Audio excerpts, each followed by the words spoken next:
মোটরগুলোকে খুলে আলাদা করে চিপা চাপাগুলো ভালোভাবে পরিষ্কার করে নিচ্ছি। একে একে যেই সমস্ত চিপায় আঙুল ছাই সেই সমস্ত চিপায় আঙুল দিয়ে পরিষ্কার করে নিচ্ছি। এইবার এই পার্টগুলোকে অয়েল দ্বারা ভিজিয়ে রাখছি যাতে পরিপূর্ণ পরিষ্কার হয়ে যায়।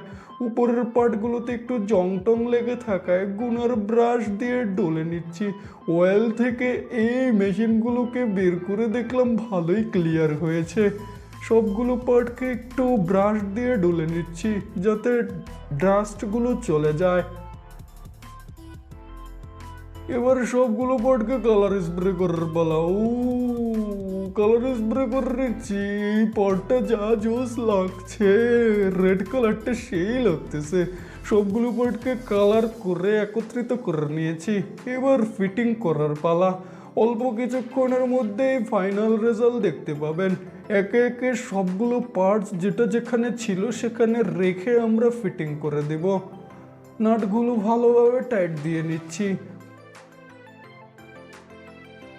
এবার ব্যাটারিটাকে ভালোভাবে ঢুকিয়ে ভালোভাবে টাইট দিয়ে নিচ্ছি।